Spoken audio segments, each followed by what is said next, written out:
जवळच्या लोकांवर विश्वास ठेवून घरातला सगळा पैसा गोळा करून घर बांधण्यासाठी दिलं. ज्या दिवशी वास्तुशांती झाली त्या दिवशीच आम्हाला घराच्या बाहेर काढण्यात आलं. मला वाईट ह्या गोष्टीच वाटलं की आईचं जे सोनं होतं ते आजीचं होतं आणि ते मी विकायला लावलेलं. जशी घरची परिस्थिती होती ना, ह्या क्षेत्रात यायचंच नव्हतं. मला रेल्वे भरती करायची होती. मला लोको पायलटमध्ये जायचं होतं. मी त्याची एक्झाम पण दिली. मला त्याचा रिझल्ट लागलेला पण माहीत नाही, मी फेल पण झालो होतो.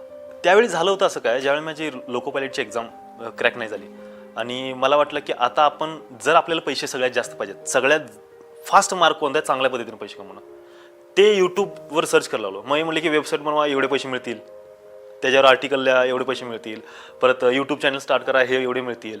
मला सवय लागली. मी ज्या प्रायव्हेट ITI मध्ये होतो आणि त्या ITI मध्ये पलीकडेच पॉलिटेक्निक कॉलेज होतं. तिथं इंटरनेटचा सोर्स होता, वायफाय. पिक्सार्ट, केन मास्टर, पॉवर डायरेक्टर हे ज्या ॲप्स होते मोबाईलमध्ये एडिटिंग करण्यासाठी, त्या ॲपवरती मी एडिटिंग शिकलो. मी एडिटिंग शिकत होतो. मी मुलांचे सगळे फोटोज एडिट करून देणार आमच्या वर्गात आणि मला त्यांनी लय भारी एडिटर, म्हणजे आता बघितलं तर मी शिव्या घालशील त्या फोटोंना, पण ते म्हणणार की लय भारी एडिट करतोस तू, घे 10-20 रुपये आणि आम्हाला करते. मग असं सोर्स फोटो काढत जर फिरला ना तर पर डे 200-300 रुपये कॅमेरा रेंटनं मिळत होतं आणि त्याचं एडिटिंग 10-20 रुपये करून दिलं ना तर तुम्हाला एक 20-30 दिवसाला एक 300-400. माझं फक्त होतं की 160 रुपये मिळतात ना, आपण 160च्या पेक्षा जास्त कशी कमवते, म्हणजे कमीत कमी पर डे 300 तर पडलं पाहिजे, हे दृष्टिकोन होता. म्हणतात त्या पैसे जास्त कमवण्याचे आता जे मार्ग मिळतील ते सगळे यायला चालू केलं आणि आईला जेवढ्या लवकर कामावरनं बंद करतोय तेवढं माझ्यासाठी चांगलं होतं. पण ते भरपूर प्रयत्न केले पण ते शक्य नव्हतं एवढं, कारण का अंगावर लोन पण होता. ह्यात मी एक चूक पण केली की जवळच्या लोकांवर विश्वास ठेवून घरातला सगळा पैसा गोळा करून घर बांधण्यासाठी दिलं. ज्या दिवशी वास्तुशांती झाली त्या दिवशीच आम्हाला घराच्या बाहेर काढण्यात आलं. मला वाईट ह्या गोष्टीच वाटलं की आईचं जे सोनं होतं ते आजीचं होतं आणि ते मी विकायला लावलेलं. इंडिव्हिज्युअल व्यक्ती म्हणून विचार केला की मला जर माझ्या आयुष्यात म्हणतात, लोक म्हणतात काय म्हणतात की उशिरा मिळालेलं यश लई चांगलं असतं. किती उशिरा?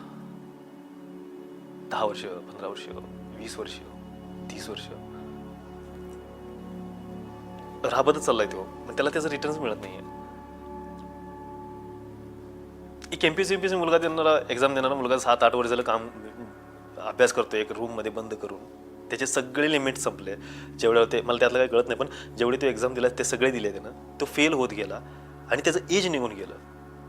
ज्यानं त्याचं आयुष्य 15 वर्ष त्या एक्झामसाठी दिलं, तो मुलगा त्याची वय निघून गेल्यानंतर करणार काय, कारण का त्याला अख्खं करिअर त्यासाठी दिलं होतं. मग उशिरा मिळालेलं हे गणित कुठं आहे? त्याच्यानंतर ते मुलं गौंड्याच्या ते कामाला लागले. गौंडीचं काम चुकीचं असं म्हणत नाहीये, पण तो एवढं शिक्षण करून काय फायदा?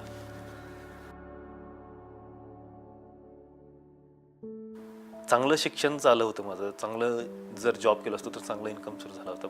आता ही एक असं नाही की मी आज माझ्याकडे पैशाला प्रॉब्लेम आहे, नाही आहेत, पैसे कमवतोय मी, पैशाचा काही विषय नाही आहे. पण मला ह्या गणिताला चुकीचं सिद्ध करायचं की जितके जास्त 5 वर्ष एखाद्या करिअरला दिलं तर सक्सेस मिळेल, ओके ठीक आहे, पण तुम्ही तुमच्या आयुष्याचे 30-40 वर्ष, लोक उदाहरण देतात ते कोणाकोणाचे KFCचं हे जसं. सर, ज्या व्यक्तीला दाखवण्यासाठी स्ट्रगल करतो ना तीच व्यक्ती उद्या निघून गेली तर दाखवणार कोणाला आहे?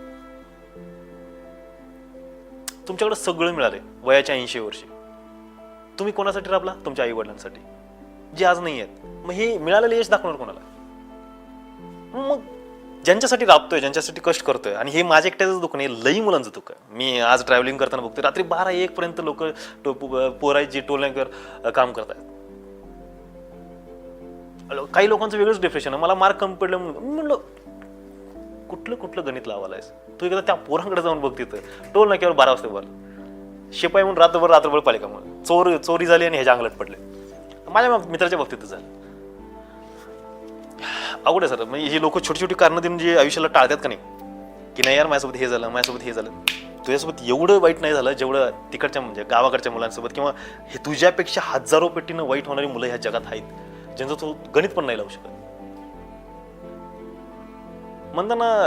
आणि मी जे सांगतोय मला त्या गोष्टीचं वाईट नाही वाटत. माझं लई भारी उलट मी जेवढं केलं ते तर करायचा भागच होता, पण मला चांगलं मिळालं.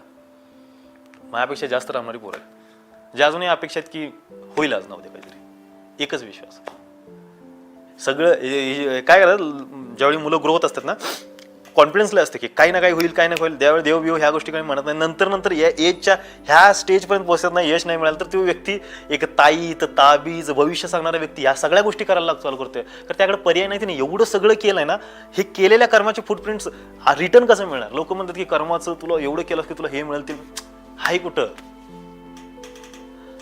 मला तेच म्हणायचं की करताय बरोबर आहे, करत राहा, मी पण करतोय, तुम्ही पण करा, निराश नका हो. आणि असं काही नाही की आयुष्यात काय मिळत नाही, मिळेल, काय माहित कधी मिळेल, पण मिळेल ही एकच अपेक्षा आहे.